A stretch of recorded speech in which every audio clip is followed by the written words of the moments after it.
राहिनी गांव में सुधीर नाम का एक लड़का अपनी बूढ़ी माँ पार्वती के साथ रहता था। वो गांव के लड़कों के साथ हमेशा ही आवारागर्दी किया करता था। बेटा, अब तो मैं बूढ़ी भी हो चुकी हूँ, तुम्हें कब तक ऐसे बैठा के खिलाऊंगी? तुम कोई काम क्यों नहीं पकड़ लेते? सुधीर अपनी माँ की बातों का कोई जवाब नहीं देता है और वहाँ से चला जाता है। हे भगवान, पता नहीं इसका क्या होगा, ये कब अपनी जिम्मेदारियों को समझेगा। तभी बगल के गांव से एक बुजुर्ग व्यक्ति जा रहे थे।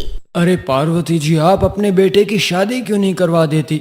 जब घर में बहू आएगी तब उसे अपनी जिम्मेदारी का एहसास होगा।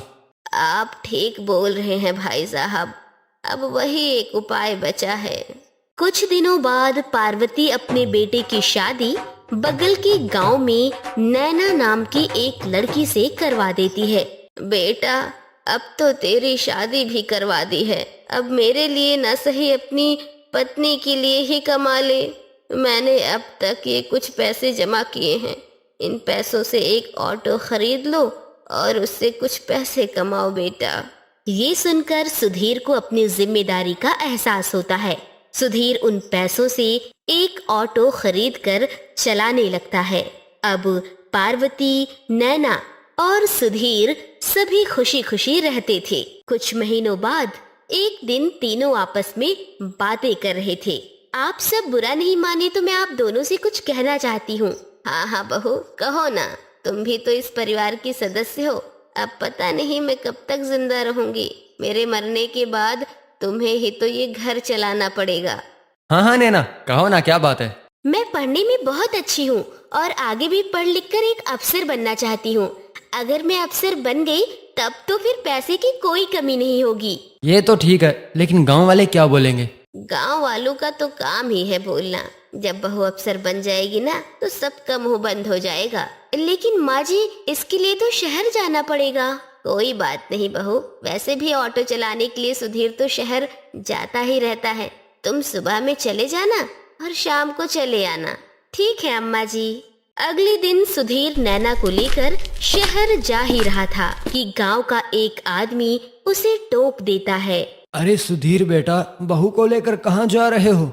चाचा, बस शहर जा रहा था। क्यों बेटा, क्या बात हो गई? कहीं डॉक्टर के पास जा रहे हो क्या? नहीं चाचा, मेरी पत्नी पढ़ना चाहती है, इसलिए इसको शहर लेके जा रहा हूँ। क्या पढ़ाने के लिए शहर लेके जा रहे हो?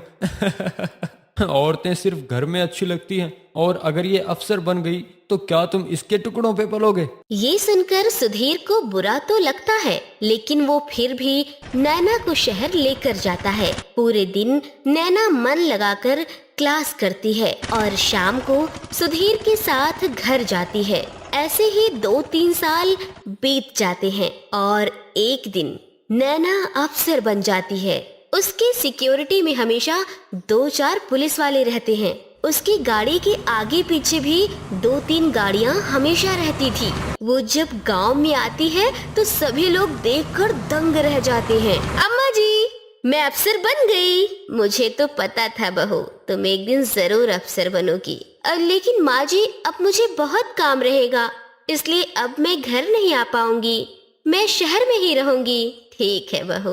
ये कहकर नैना वहाँ से चली जाती है। शाम में जब सुधीर अपने घर पहुँचता है तो सब उसकी तारीफ कर रहे थे। बेटा, तू आ गया, तुझे पता चला बहू अफसर बन गई।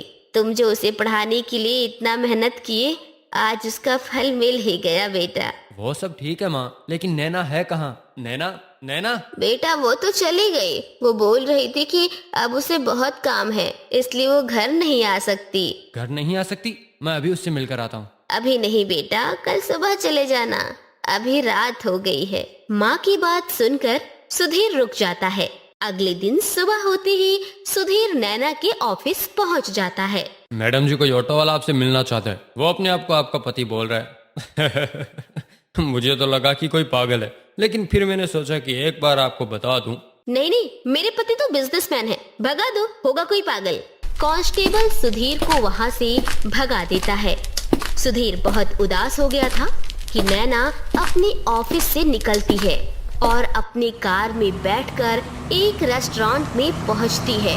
सुधीर भी नैना के पास जाकर बैठ जाता है। नैना, मैं तुम्हारे ऑफिस गया था, लेकिन एक कांस्टेबल ने मुझे तुमसे मिलने नहीं दिया। फिर पता चला कि तुम यहाँ खाने के लिए आती हो। तुम घर क्यों नहीं आ रही हो? ये तुम कौन से फटे हुए कपड़े पहने हुए हो? मुझसे जब मिलने आया करो तो थोड़ा ढंग के कपड़े पहन के आया करो। क्या नैना, तुम भी? इन्हीं कपड़ों में तो मैं ऑटो चलाकर तुम्हें पढ़ाया करता था। और चलो, आज मैं तुम्हें अपने ऑटो में बैठाकर पूरा शहर घुमाता हूँ। ये कहकर सुधीर नैना का हाथ पकड़ता है और उसे ले जाने लगता है। हाथ छोड़ो मेरा हाथ छोड़ो। सुधीर नैना का हाथ छोड़ देता है। अब मुझे तुम्हारे साथ नहीं रहना है।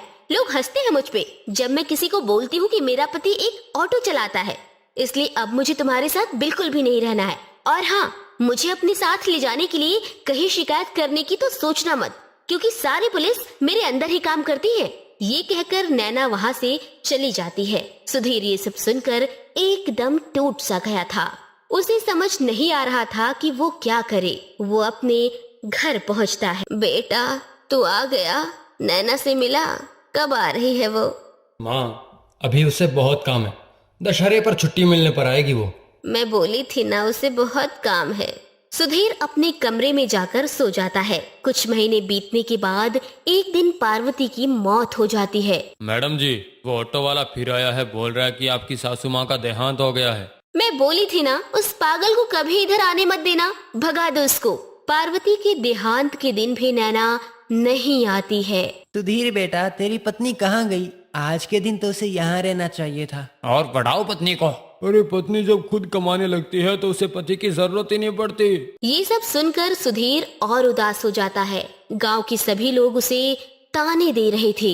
ये सब सुनकर सुधीर को उस गांव में रहने का मन ही नहीं कर रहा था। एक दिन वो अपना ऑटो और कुछ सामान लेता है और गांव छोड़कर चला जाता है।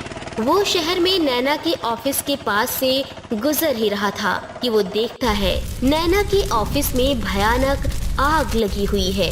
वो दौड़ते हुए वहाँ पहुँचता है।